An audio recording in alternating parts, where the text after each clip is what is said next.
matinale Tocsin, 7h30, 9h30, à la volée.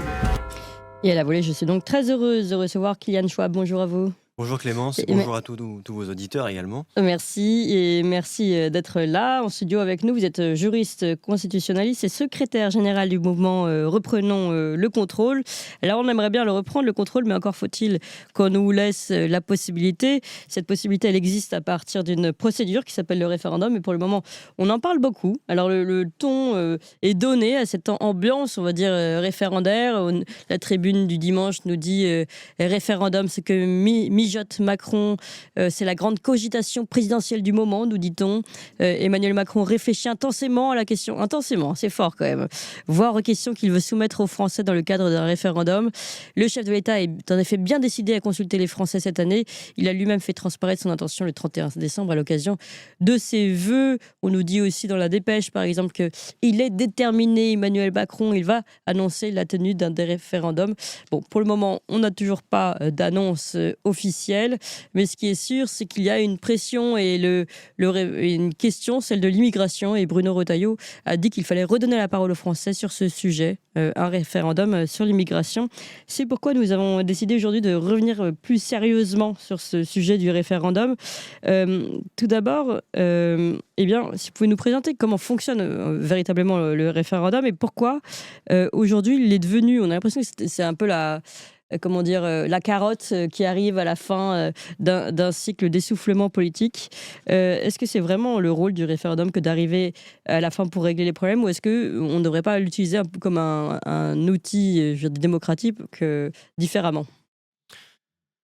Bon, il y a plusieurs éléments dans votre question. D'abord, présenter comment fonctionne le référendum. Donc, le référendum, c'est une manière de consulter directement le peuple sur une question d'ordre législatif ou constitutionnel principalement, ou éventuellement de droit international. Alors, euh, comment est-ce qu'il fonctionne ? En fait, c'est simple. Je pense qu'il faut démystifier assez largement le référendum sur cette question, pas pour l'abaisser, mais au contraire pour lui redonner toute sa place. Et Oui. ça connecte avec la deuxième partie de votre Oui. question. Je dirais que le référendum, c'est pas une question qu'on pose aux Français comme un sondage. Ça veut dire que ça porte sur un texte. Donc en fait, le législateur, c'est le peuple, ou le constituant dérivé, c'est-à-dire celui qui révise la Constitution, c'est le peuple. Et donc ça porte nécessairement sur un texte qui a été élaboré, qui a été rédigé, et on ne demandera pas aux Français si par exemple ils veulent qu'il y ait plus ou moins d'immigration, ou on ne demandera pas aux Français s'ils veulent oui ou non de l'euthanasie. On proposera un texte sur ces sujets aux Français, et c'est eux qui décideront ensuite, par une réponse simple, ça sera oui ou non, approuvez-vous ou non le texte suivant. La question est souvent plus complexe, c'est plus élaboré, mais c'est ça l'idée. Et ils vont répondre oui ou non, exactement comme ça s'est produit d'ailleurs pour Maastricht, ou encore pour le traité établissant une constitution pour l'Europe. Ouais, alors déjà, si on s'arrête là, imaginons ce fameux référendum sur l'immigration qui est vanté par Bruno Retailleau. Il arriverait, on nous présenterait finalement, comme vous l'avez dit, c'est pas voulez-vous plus ou moins d'immigration ? Oui, non. Ça va être, on va nous présenter un texte et on aura le choix ou pas de dire oui ou non à ce texte. Mais si on dit non à ce texte, qu'est-ce que ça veut dire de plus ? Chacun pourra l'interpréter comme il voudra. Et c'est en fait tout le risque, c'est-à-dire de faire croire qu'on a redonné la parole au peuple, alors que finalement, ce sera qu'un instrument. En fait, le référendum peut être utilisé contre lui-même. C'est-à-dire qu'on utilise ce vote pour faire croire aux Français qu'ils participent de quelque chose auquel ils ne participent pas parce qu'ils ne sont pas dans l'élaboration de la loi, et qu'on peut très bien refaire une loi qui n'aura rien à voir avec le sens donné par le vote des Français. Alors non, parce que le texte proposé sera déjà celui qui sera élaboré. Et il n'y a pas d'amendement possible. C'est-à-dire qu'une fois qu'il est rejeté ou accepté, il doit être promulgué comme il a été voté. Oui.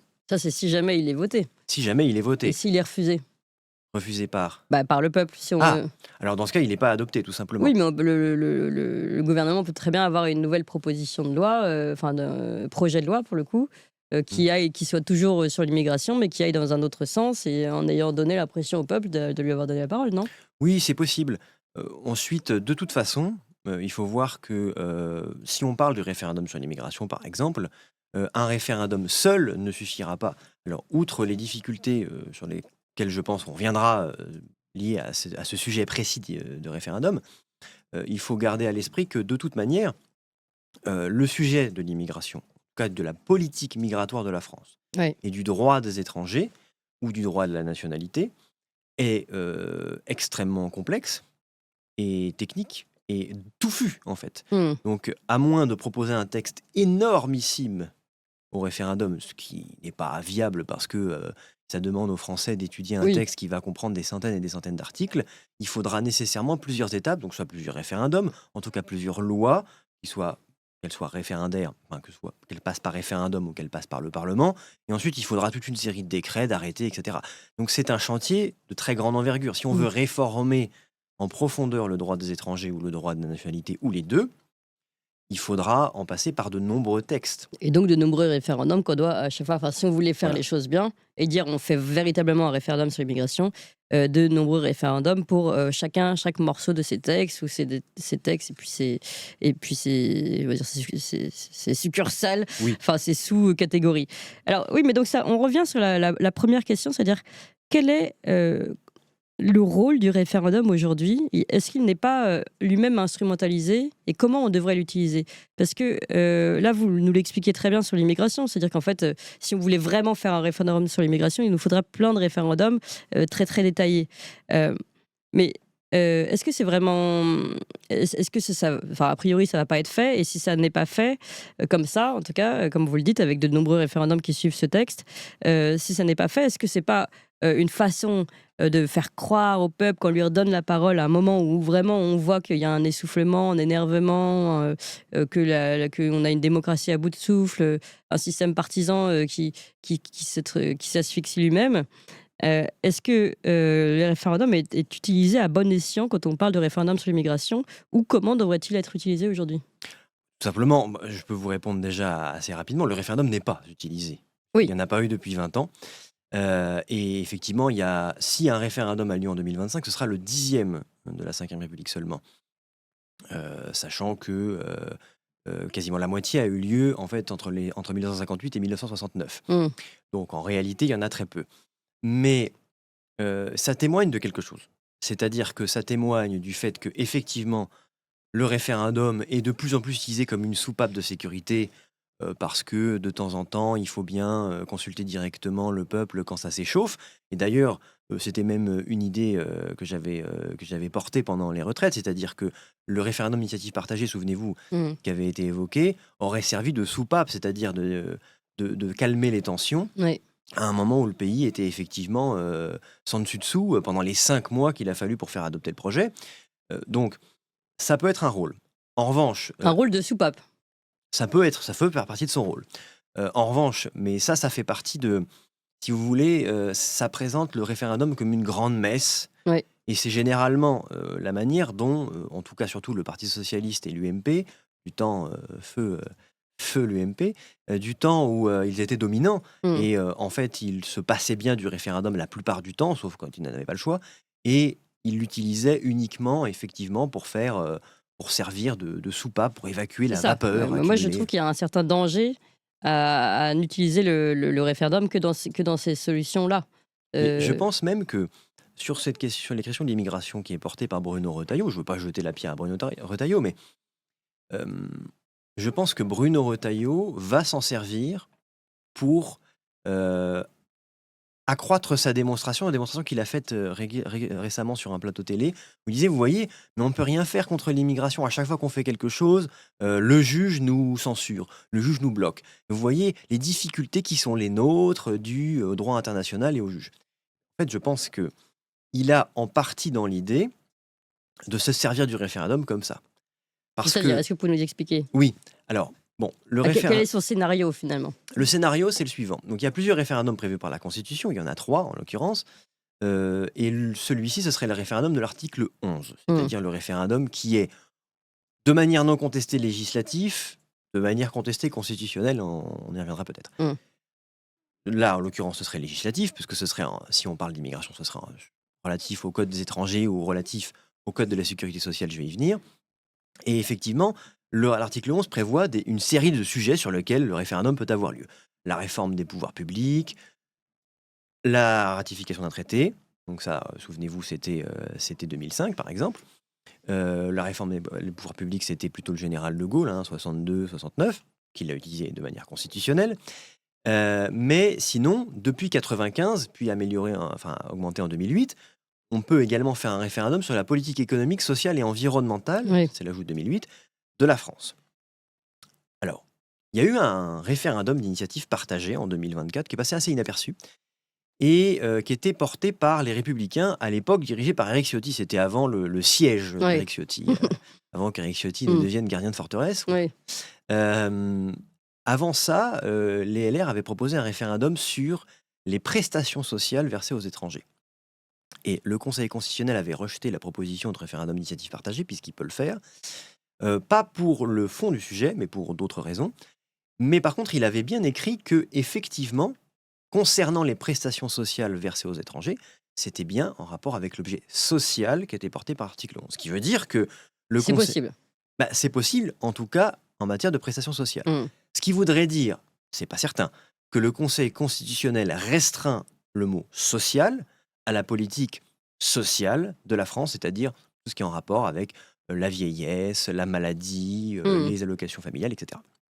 Alors, ça veut dire que l'immigration ne rentrerait pas en totalité, notamment ce qui concerne le Code des étrangers ne rentrerait pas dans ce terme.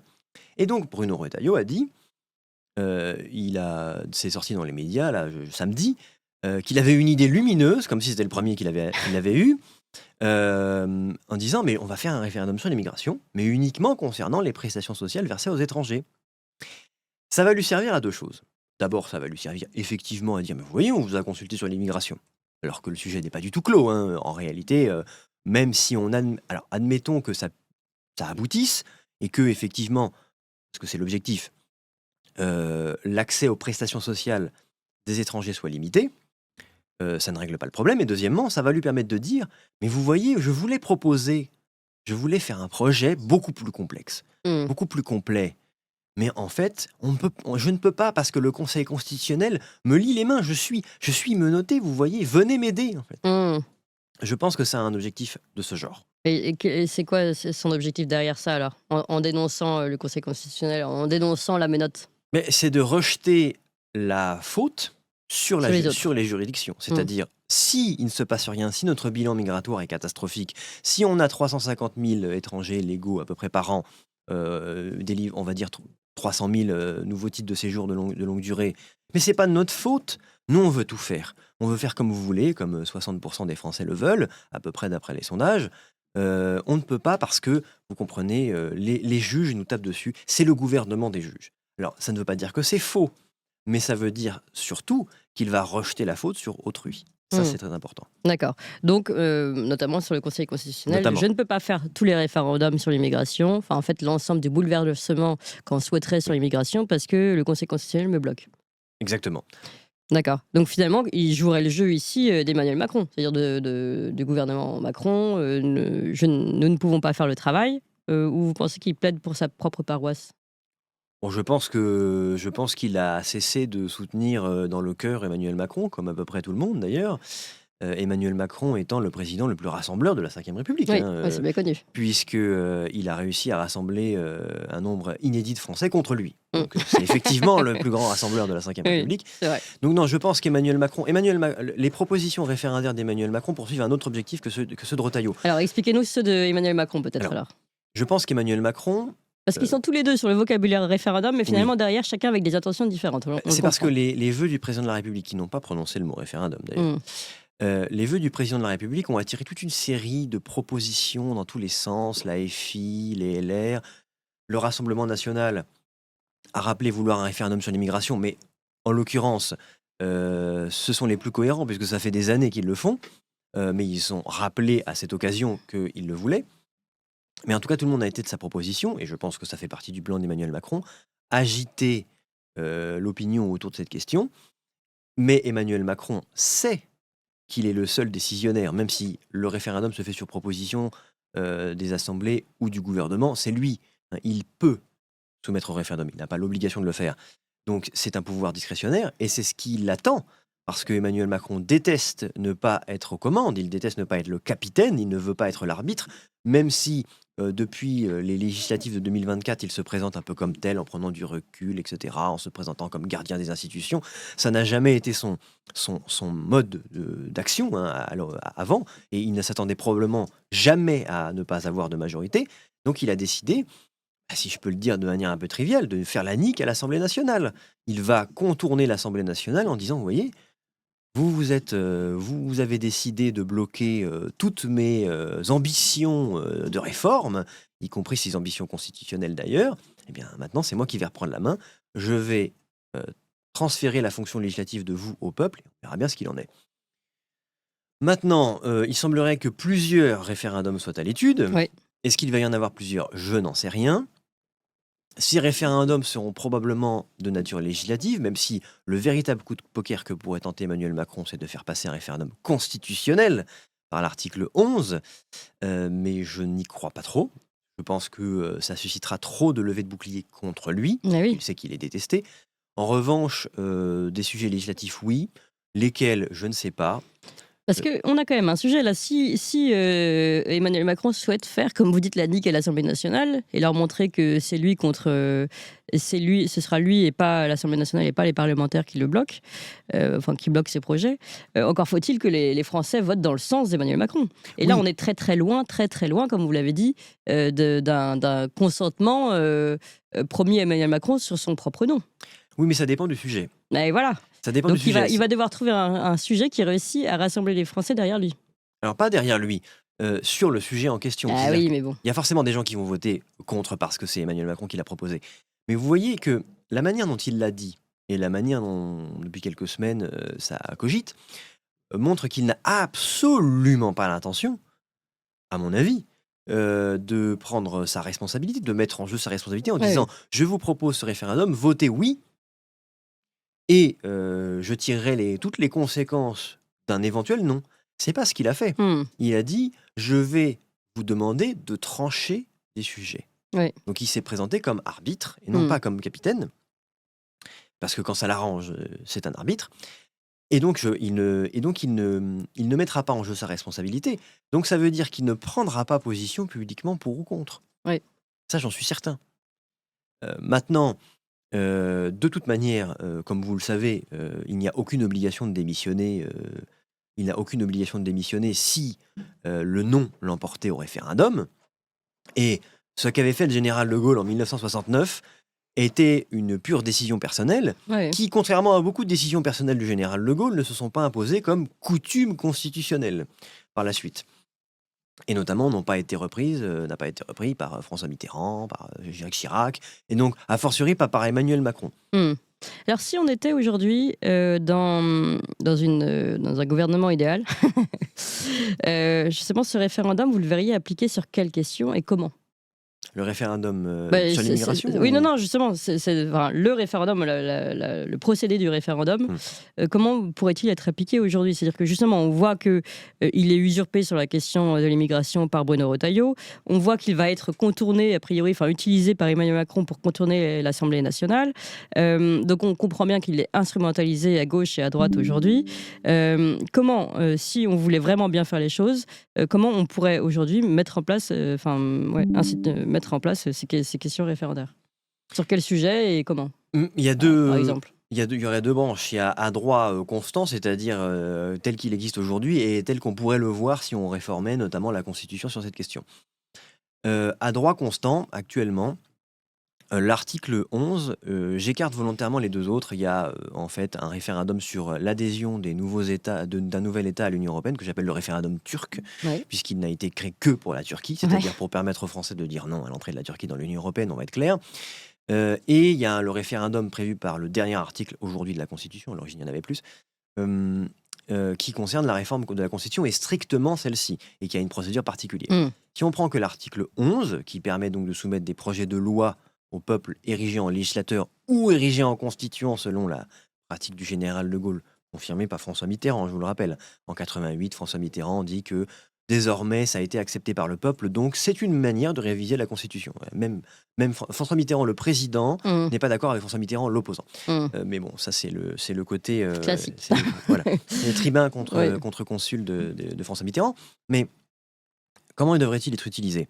Beaucoup plus souvent, déjà, pour éviter d'en faire un sortilège C'est qu'on ça, sort c'est ça. de temps en temps. En fait, à force d'être rare, il est devenu trop facilement manipulable en même temps. Ça lui a redonné une nouvelle fragilité qui est celle Oui, de cette soupape dont on parlait tout à l'heure. oui, oui, oui, c'est le référendum. Surtout que depuis l'élargissement du domaine en Mm, 1995, le référendum pourrait être utilisé beaucoup plus abondamment. mm. Alors effectivement, ça pose une deuxième question. Ça pose la question du Conseil constitutionnel. Je vais faire un Oui. petit Non, mais c'est insiste important, là-dessus, allez-y. Oui. parce que le Conseil constitutionnel, depuis l'origine, est saisi pour avis d'un projet de référendum. Mm.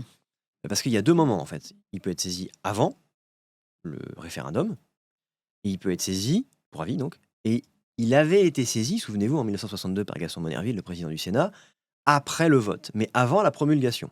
Et il s'était à l'époque déclaré incompétent pour contrôler un projet de loi qui avait été voté par le peuple. Mais en amont, il est saisi pour avis. Depuis, sa jurisprudence a évolué et il considère que son avis lui permet d'examiner la légalité des décrets qui ouvrent la campagne. Il y en a plusieurs. Il y a le Mm. décret d'ouverture de la campagne, il y a le décret qui propose le projet auquel il est annexé. Enfin, il y en a plusieurs. Ça veut dire quoi? Alors, ça veut dire que le Conseil constitutionnel s'autorise à examiner si ces décrets sont constitutionnels. Donc, ça Ce date. décret de mise en place du Voilà, référendum. exactement. Alors, qu'est-ce que ça lui donne comme pouvoir? C'est très Beaucoup de compliqué. choses. Actuellement, le Conseil considère que, étant saisi pour avis, sur la base de l'article 60, et non pas de, a priori, c'est-à-dire pour contrôler la constitutionnalité du projet sur l'article 61, il a toujours dit qu'il n'était pas compétent pour contrôler la constitutionnalité du projet de loi. Mais Il est compétent pour il a... contrôler l'applicabilité, enfin Non, mais c'est l'application. surtout qu'il a mis tout en place pour éventuellement faire évoluer sa jurisprudence. Mm. D'ailleurs, en fait, en 2005, il avait été saisi donc des décrets par Monsieur Hauchemaille, qui a saisi de très nombreuses fois le Conseil constitutionnel là-dessus. Son nom apparaît tout le temps, à 4 ou 5 reprises. Et en 2005, il avait été saisi des décrets donc, sur le référendum pour le traité établissant une constitution pour l'Europe. Et il a, au cours dans le corps de la décision, il y a un considérant qui sort de nulle part et où il écrit très laconiquement par ailleurs, le traité n'est pas contraire à la charte de l'environnement. La charte de l'environnement qui est donc dans le bloc de constitutionnalité. Mm. Et ça s'arrête là. Et est-ce qu'il faut. Alors, je pense qu'il faut voir derrière cette Prise de phrase, pouvoir. eh bien, tout simplement, l'idée que, mais vous savez, nous pouvons aussi éventuellement aller jusqu'à contrôler la constitutionnalité du projet de loi. C'est déjà arrivé, hein. Mais après le vote du peuple. Non, avant. Avant. Avant. C'est-à-dire qu'en fait, on souhaite faire un référendum sur un sujet, le Conseil constitutionnel peut dire avant même le vote du peuple, ah bah non, pardon, c'est pas constitutionnel. C'est pas c'est pas prévu par l'article. La justification étant de dire, en fait, l'idée c'est de pas de contrôler le peuple, ça ce serait après le vote, mais de contrôler le président de la République. Mm. D'ailleurs, pour le référendum d'initiative partagée, la Constitution prévoit qu'il contrôle au fond le projet, hein. Mais là, ça fait partie de son rôle de contrôle du Parlement habituel. Mais donc, ça limite encore plus la possibilité de référendum.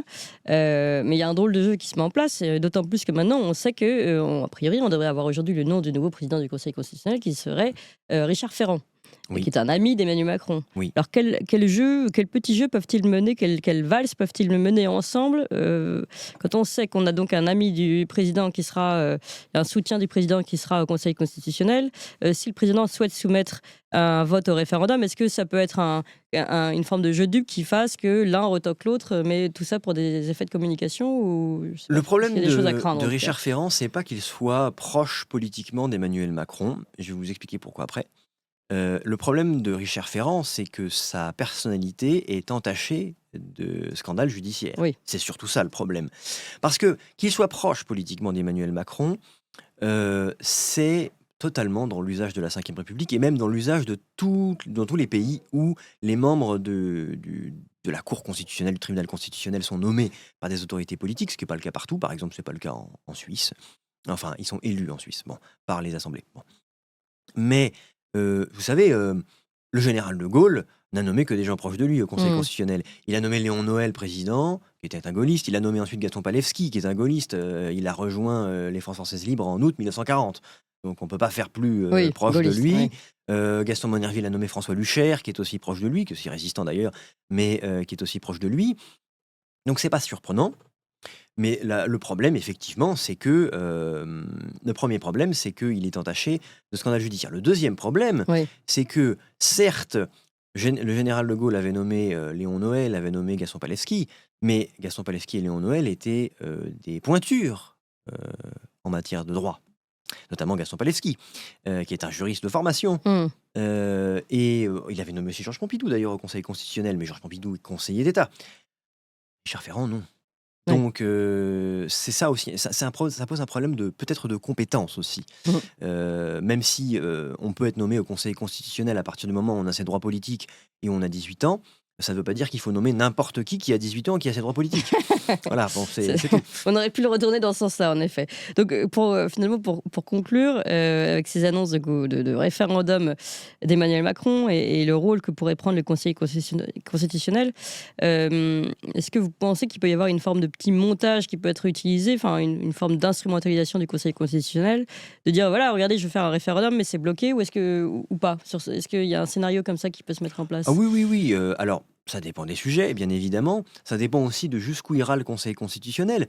Parce que c'est déjà arrivé, en fait, que le Conseil constitutionnel modifie sa jurisprudence en réaction à ce que faisait le gouvernement. Alors, je ne vais pas m'étendre sur le sujet, mais c'était sur les lois d'habilitation, qui sont des lois qui donnent au gouvernement la possibilité de légiférer par ordonnance. Mm.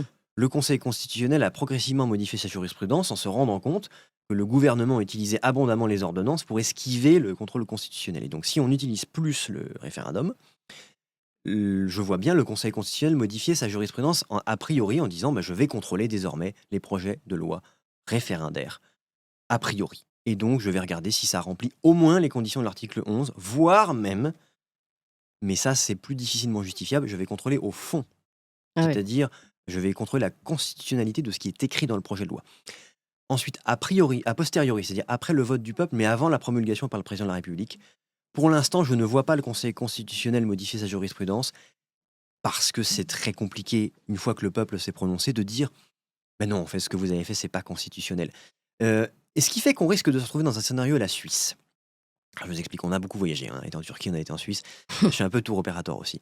En Suisse, la Constitution suisse oblige le tribunal fédéral, qui a un rôle de contrôle de constitutionnalité, mais pas que, d'appliquer les lois suisses, même si elles sont inconstitutionnelles. Donc il va contrôler leur constitutionnalité, il va dire elle est inconstitutionnelle, mais il est obligé de l'appliquer. Par contre, ce qui se passe, c'est qu'ensuite, devant les juridictions, on peut invoquer le droit international contre la loi.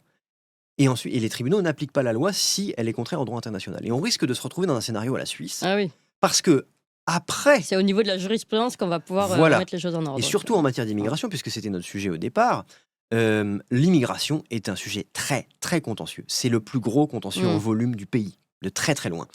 Et donc, il y a forcément, la Convention européenne de sauvegarde des droits de l'homme et de sauvegarde des libertés fondamentales, la charte de l'Union européenne, le droit de l'Union européenne dérivé, peu importe. Ce sera invoqué à l'encontre des dispositions, même si le Conseil constitutionnel s'est refusé à en faire le contrôle de constitutionnalité pour quelque raison que ce soit, ce sera invoqué. Et là, il faudra que les juridictions administratives, et notamment le Conseil d'État, se posent une question extrêmement difficile. Faut-il faire primer le droit international sur une loi votée par le peuple ? Et donc un scénario à la Suisse où la Constitution est en fait de facto en dessous du droit international. C'est intéressant, surtout qu'on a eu un peu ce débat sur le Frexit, or not Frexit, il y a peu de temps avec Monsieur Asselineau et Pierre Gentillet. Alors vous qui êtes secrétaire général du mouvement Reprenons le contrôle, qu'en pensez-vous finalement ? Est-ce que la France va pouvoir reprendre le contrôle sur ces questions migratoires comme sur d'autres questions, à travers notamment ces référendums, ou finalement, est-ce que tout est déjà, entre guillemets, en place, que ce soit le Conseil constitutionnel ou les juridictions internationales, pour bloquer la volonté du peuple ? Vous savez, la France reprend toujours le contrôle dans son histoire. Je n'ai pas de doute là-dessus. La question c'est quand et par quels moyens, mais ça finira par arriver. Ça, je n'en doute absolument pas. Nous sommes dans une phase où, de toute manière, le peuple français a l'intention de reprendre le contrôle de son destin. Alors, de quelque manière que ce soit, ça dépend, les formes peuvent être extrêmement diverses. Comment faire concrètement ?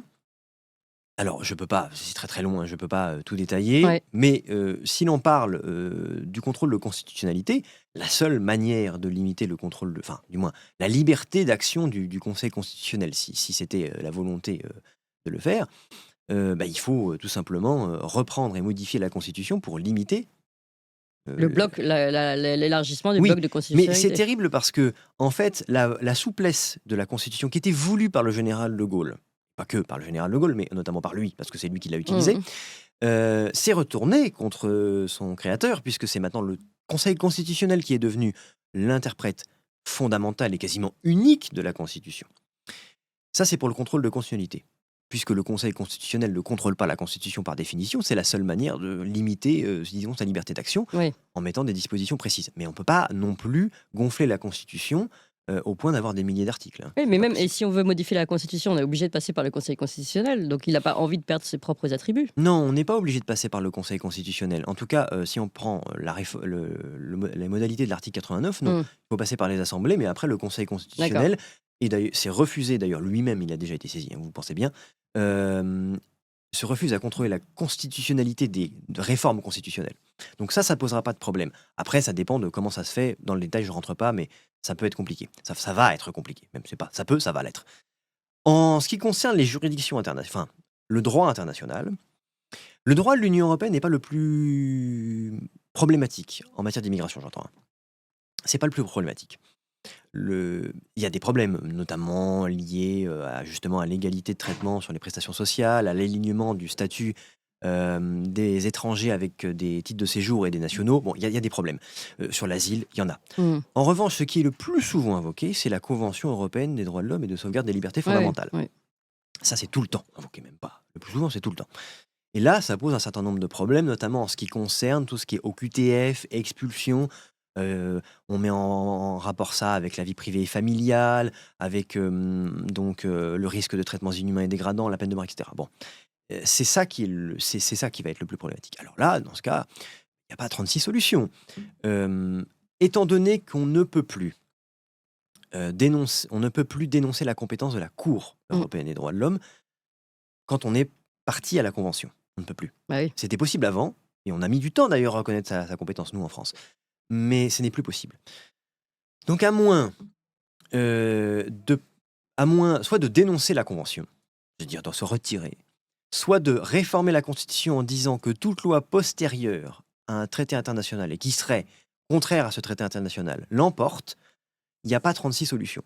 Ou bien, troisième solution, c'est de refuser les décisions de la Cour, de passer outre et de mener une lutte pied à pied avec les juridictions, qu'elles soient nationales ou internationales. Ouais.